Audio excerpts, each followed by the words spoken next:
जय हिंद दोस्तों, रक्षित खन्ना के चैनल में आपका स्वागत है। दोस्तों कैसे हैं आप? उम्मीद करता हूं कि आप अच्छे होंगे। दोस्तों आज के इस वीडियो में मैं आपके लिए एक महत्वपूर्ण जानकारी लेके आया हूं।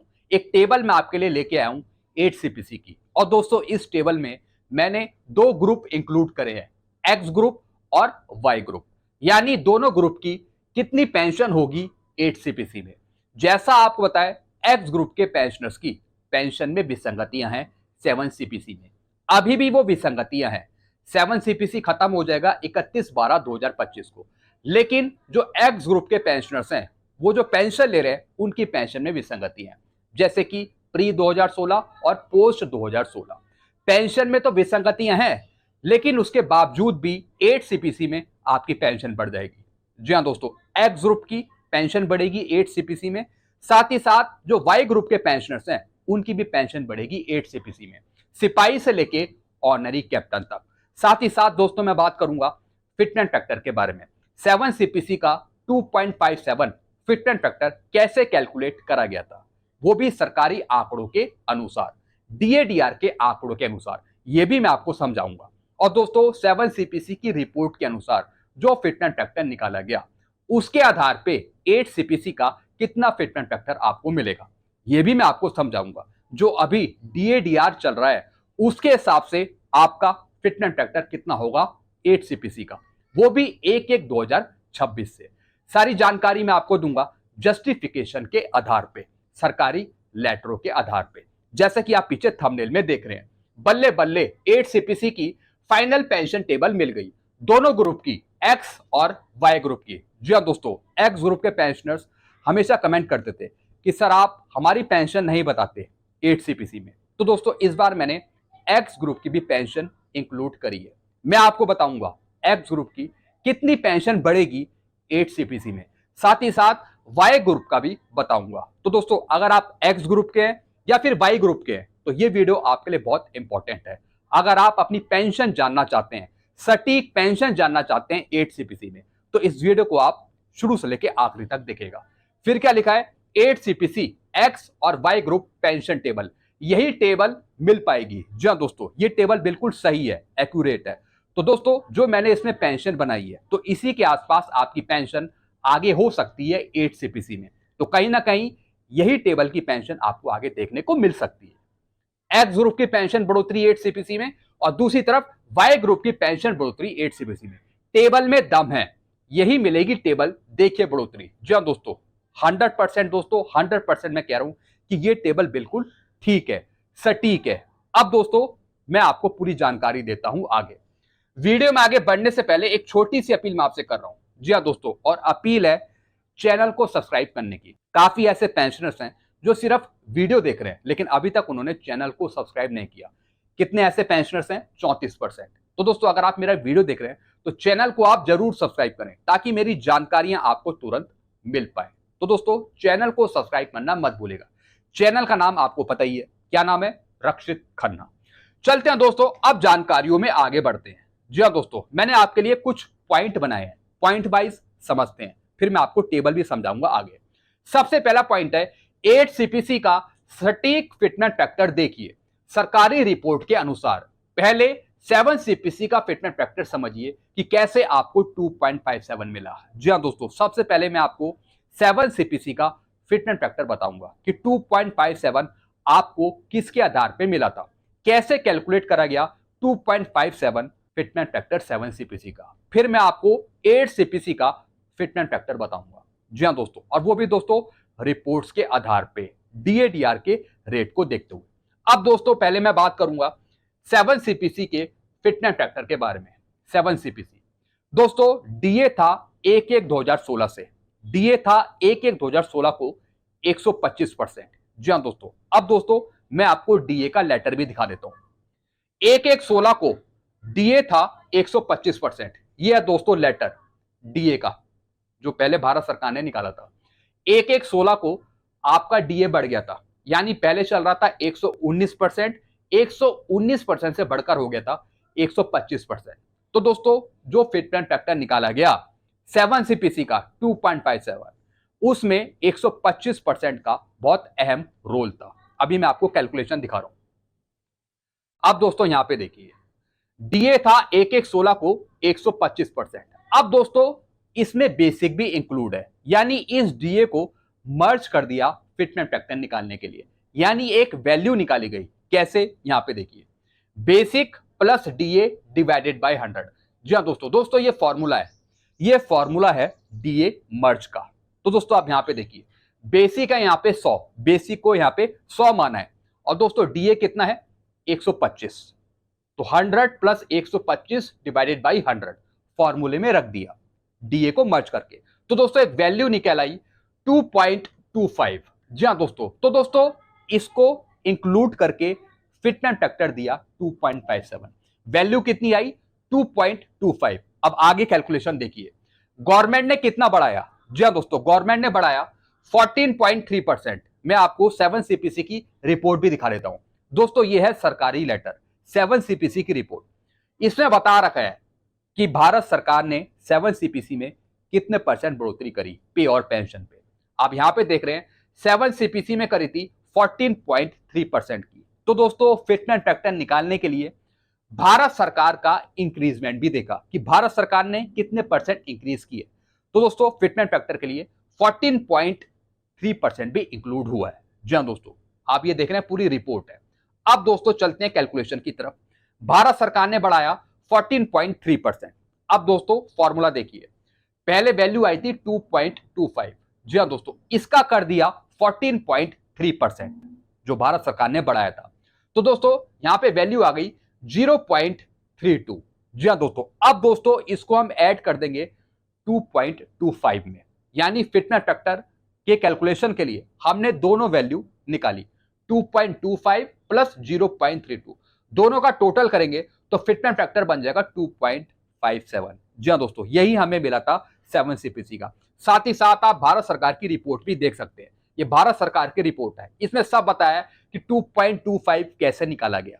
हालांकि मैंने आपको हिंदी में समझाया कि किस तरीके से भारत सरकार की रिपोर्ट के अनुसार आपको 2.57 मिला। तो दोस्तों 7 सीपीसी में आपने समझ लिया कि आपको 2.57 कैसे दिया गया। फिर दोस्तों जो भी आपकी पेंशन थी 31/12/2015 तक, उसको मल्टीप्लाई कर दिया 2.57 के साथ, और फिर आपकी 1/1/16 से पेंशन आपकी बढ़ गई 7 सीपीसी के अनुसार।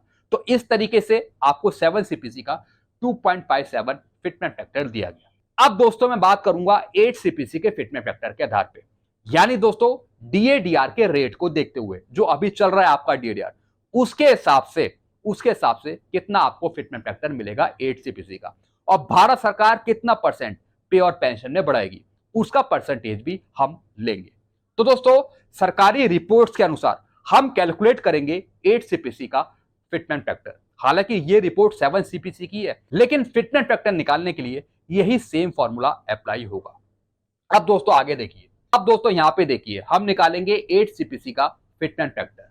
जैसा आपको पता है 8 सीपीसी लागू होगा 1/1/2026 से। तो दोस्तों सबसे पहले हमें मालूम होना चाहिए कि डीएडीआर कितना होगा 1/1/2026 को। मैंने एज्यूम किया है 60%। जी हाँ दोस्तों, 60% पे हम फिटमेंट फैक्टर निकालेंगे 8 सीपीसी का। दोस्तों अभी आपका डीएडीआर चल रहा है 55%। जी हाँ दोस्तों, यानी जनवरी 2025 से आपका 55% डीएडीआर चल रहा है। अभी एक और बढ़ोतरी हमें देखने को मिलेगी जुलाई 2025 से। तो दोस्तों मैंने यहाँ पे बढ़ोतरी करी है 3% की। जैसे 55% चल रहा है तो 55 से आगे 56, 57, 58 हमने माना कि 58% जुलाई 2025 से बढ़ेगा, और हमने मान लिया कि जनवरी 2026 से 2% की बढ़ोतरी होती है। मैंने एज्यूम किया कि मान लेते हैं कि 1/1/2026 से 60% के आसपास आपका डीएडीआर होता है, तो उसके हिसाब से कितना फिटमेंट फैक्टर होगा 8 सीपीसी का, ये समझते हैं। अब दोस्तों यहां पे देखिए पूरी कैलकुलेशन 8 सीपीसी के फिटमेंट फैक्टर की। मैंने माना कि 1/1/2026 को डीएडीआर है 60%, फॉर्मूला बिल्कुल सेम है जैसा कि हमने 7 सीपीसी का फिटमेंट फैक्टर निकाला था 2.57, तो वही फॉर्मूला हमने सेम अप्लाई किया है 8 सीपीसी में। Basic plus DA divided by 100, basic लिए मैंने यहाँ पे 100 और डीए है यहाँ पे 60 लिया है। तो दोस्तों दोनों को टोटल करेंगे और फिर उस डिवाइडेड बाई 100, यहाँ पे वैल्यू आ जाएगी 1.60। जी हाँ दोस्तों, जिस तरीके से 7 सीपीसी में डीएडीआर को मर्ज किया था फिटमेंट फैक्टर निकालने के लिए, ठीक इसी तरीके से 8 सीपीसी का फिटमेंट फैक्टर निकालने के लिए डीए को मर्ज किया जाएगा। तो दोस्तों वैल्यू आ गई 1.60। गवर्नमेंट कितना परसेंट इंक्रीज करेगी पे और पेंशन में? 7 सीपीसी में भारत सरकार ने बढ़ाया था 14.3%, जैसे कि मैंने अभी आपको रिपोर्ट दिखाई थी। मैंने माना कि भारत सरकार बढ़ाती है 20%, 20% आपका बढ़ाती है पे और पेंशन, तब कितना फिटमेंट फैक्टर होगा? यहां पे देखिए वैल्यू आ गई थी 1.60, इसका कर देंगे 20%, तो दोस्तों वैल्यू आएगी यहां पे 0.32। जी हाँ दोस्तों, तो दोस्तों प्लस करेंगे 1.60 और फिर 0.32, दोनों को प्लस करके आएगा 1.92 फिटमेंट फैक्टर। जी हाँ दोस्तों, ये आपका 8 सीपीसी का फिटमेंट फैक्टर होगा। हालांकि दोस्तों मैंने इसमें 20% इंक्लूड करा है कि मान लेते हैं कि भारत सरकार 20% आपका इंक्रीज करेगी पे और पेंशन, तो दोस्तों उसके हिसाब से आपका फिटमेंट फैक्टर 1.92 बनता है, और यही मैं पहले भी बताता आया हूं 1.86 से लेके 2.40 के बीच में, तो 1.92 फिटमेंट फैक्टर यहां पे बन रहा है।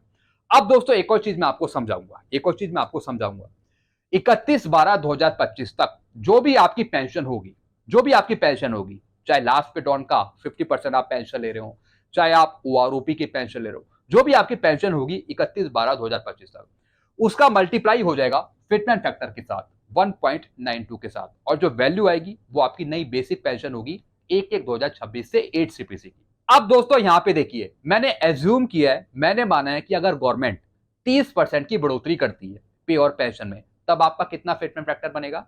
2.08।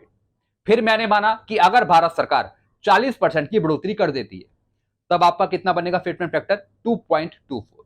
फिर मैंने माना अगर भारत सरकार 50% की बढ़ोतरी करे, फिर कितना आपका फिटमेंट फैक्टर बनेगा? 2.40। हालांकि भारत सरकार इतना नहीं बढ़ाएगी, भारत सरकार जो बढ़ाएगी वो बढ़ाएगी 14% से लेके 30% के बीच में। नोट कर लीजिए, 14% से लेके 14% से लेके और 30% के बीच में गवर्नमेंट आपका बढ़ा पाएगी। अगर इससे ऊपर बढ़ा देती है 40%, 50%, तो दोस्तों फिर ये एक चमत्कार होगा। तो जैसी मैं कंडीशन देख रहा हूं गवर्नमेंट की, कि गवर्नमेंट थोड़ा पीछे ही रही है ज्यादा बढ़ाने के मामले में, जैसे कि आपने ओआरओपी देखी, ज्यादा नहीं बढ़ाया गवर्नमेंट ने, तो इस हिसाब से 8 सीपीसी में भी ज्यादा बड़ा इंक्रीज नहीं होगा। जी हाँ दोस्तों, देगी वो, बढ़ेगा, लेकिन ज्यादा नहीं बढ़ेगा, मिनिमम लेके चलेगी। तो मैंने एज्यूम किया है कि जो आपकी बढ़ोतरी करेगी भारत सरकार, वो 14% से लेके और 30% के बीच में। अगर इससे ऊपर चली जाती है तो फिर सोने पे सुहागा होगा, फिर चमत्कार होगा। तो दोस्तों ये मैंने आपको कुछ फिटमेंट फैक्टर की चीजें बताई। अब दोस्तों मैं ले चलता हूं आपको टेबल की तरफ। जी हाँ दोस्तों, नीचे है दोस्तों टेबल एक्स ग्रुप की और वाई ग्रुप की, और मैंने इसमें फिटमेंट फैक्टर यूज किया है 1.92। 1.92 के अनुसार 8 सीपीसी में एक्स ग्रुप की कितनी पेंशन होगी, वाई ग्रुप की कितनी पेंशन होगी, वो समझते हैं टेबल में। दोस्तों मैंने इसमें रैंक लिया है सिपाही से लेके ऑनरी कैप्टन तक। सबसे पहले मैं बात करूंगा सिपाही की, सिपाही वाई ग्रुप की, इनकी पेंशन होगी 39,000 के आसपास। जी हाँ दोस्तों, बिल्कुल एग्जैक्ट नहीं बोल रहा हूं, अप्रॉक्स इसी के आसपास बोल रहा हूं, 39,000 के आसपास 8 सीपीसी में। जैसे कोई सिपाही 20,463 ले रहा है, तो इनकी पेंशन हो जाएगी 8 सीपीसी में 39,000 के आसपास। फिर दोस्तों मैं बात करूंगा एक्स ग्रुप की, जो एक्स ग्रुप के सिपाही हैं, इनकी हो जाएगी 42,745। फिर मैं बात करूंगा नायक की, नायक की हो जाएगी वाई ग्रुप की 42,000 के आसपास। एक्स ग्रुप के नायक की हो जाएगी 52,963 के आसपास, अप्रॉक्स बता रहा हूं। फिर दोस्तों मैं बात करूंगा यहां पे हवलदार की वाई ग्रुप की, इनकी हो जाएगी 47,000 के आसपास। जैसे 24,763 है इनकी पेंशन, तो इनकी बढ़कर हो जाएगी 47,000 के आसपास 8 सीपीसी में। फिर दोस्तों अगर मैं बात करूं एक्स ग्रुप की, इनकी पेंशन हो जाएगी 53,635 के आसपास। फिर दोस्तों अगर मैं ऑनरी नायब सूबेदार की बात करूं, इनकी हो जाएगी 49,000 के आसपास वाई ग्रुप की। अगर मैं एक्स ग्रुप की बात करूं तो इनकी हो जाएगी 54,288। फिर दोस्तों अगर मैं बात करूं नायब सूबेदार की वाई ग्रुप की, इनकी पेंशन हो जाएगी 51,000 के आसपास, 51,000 के आसपास। अगर मैं एक्स ग्रुप की बात करूं तो इनकी पेंशन हो जाएगी 59,184। फिर दोस्तों अगर मैं बात करूं सूबेदार की वाई ग्रुप की, तो इनकी पेंशन हो जाएगी 60,000 के आसपास, 60,000 के आसपास। अगर दोस्तों मैं एक्स ग्रुप की बात करूं तो इनकी पेंशन हो जाएगी 65,712, साथ ही साथ इसका अगर आप 60% करेंगे तो फिर वो फैमिली पेंशन बन जाएगी। जी हाँ दोस्तों, यानी जो मैंने यहाँ पे पेंशन ली है 8 सीपीसी की, अगर आप इसका 60% करेंगे तो फिर वो एक फैमिली पेंशन बन जाएगी। फैमिली पेंशन, वो भी एक नॉर्मल रेट की। फिर दोस्तों अगर मैं बात करूं सूबेदार मेजर की, वाई ग्रुप की, तो इनकी बनेगी पेंशन 8 सीपीसी में 65,000 के आसपास। अगर मैं एक्स ग्रुप की बात करूं सूबेदार मेजर की, तो इनकी हो जाएगी 69,072 के आसपास। जी हाँ दोस्तों, इसी के आसपास आपकी पेंशन हो सकती है 8 सीपीसी में। अगर मैं बात करूं ऑनरी लेफ्टिनेंट की, तो दोस्तों इनकी पेंशन होगी 80,000 और 86,000 के बीच में, ऑनरी लेफ्टिनेंट की। अगर मैं ऑनरी कैप्टन की बात करूं तो इनकी भी पेंशन 80,000 और 86,000 के आसपास होगी, क्योंकि दोस्तों भारत सरकार ने ओआरओपी 3 में इन दोनों रैंकों की एक ही पेंशन कर दी। जी हाँ दोस्तों, एक ही पेंशन कर दी अगर आप 30 साल से ऊपर की सर्विस में देखें। जी हाँ दोस्तों, ज्यादातर करी है 46,300 के आसपास। यानी रैंक तो अलग अलग है, लेकिन भारत सरकार एक ही रैंक मान रही है, इसलिए पेंशन भी सेम कर रही है। ये विसंगतियां हैं, it's a problem, not right pension. ये प्रॉब्लम है, तो ये सुधरेगी तो नहीं, लेकिन पेंशन आपकी बढ़ जाएगी। तो आगे आप देख सकते हैं कि इनकी पेंशन लगभग सेम भी हो सकती है, थोड़ा बहुत डिफरेंस लगेगा, लेकिन थोड़ी बहुत सेम भी हो सकती है। तो दोस्तों ये मैंने बात करी ऑनरी लेफ्टिनेंट और ऑनरी कैप्टन की, बढ़ेगी इनकी पेंशन 8 सीपीसी में बढ़ जाएगी। तो दोस्तों ये मैंने आपको जानकारी दी, टेबल समझाई एक्स ग्रुप की और वाई ग्रुप की। मैंने इसमें फिटमेंट फैक्टर यूज किया है 1.92। अगर इससे ज्यादा मिलता है तो और आपकी बढ़ोतरी हो जाएगी, अगर इससे कम मिलता है तो फिर उसी अनुपात में पेंशन कम हो जाएगी। तो दोस्तों मेन बात है फिटमेंट फैक्टर की। तो दोस्तों ये जानकारी थी जो मैंने आपको समझा दी। आपको और कुछ पूछना हो तो आप नीचे कमेंट कर सकते हैं। आप अपने सुझाव भी रख सकते हैं कि भारत सरकार कितना % आपकी पे और पेंशन बढ़ाएगी, कितना %, कमेंट करके जरूर बताएगा। आप अपनी राय बताएगा कि भारत सरकार कितना % बढ़ाएगी, 14% बढ़ाएगी, 20% बढ़ाएगी, 30% बढ़ाएगी, 40% बढ़ाएगी, कितना बढ़ाएगी, कमेंट करके जरूर बताएगा। वीडियो को मैं खत्म करता हूं। चैनल आपको पसंद आता है तो चैनल को आप सब्सक्राइब कर सकते हैं और वीडियोस को शेयर करना मत भूलिएगा। Thank you so much.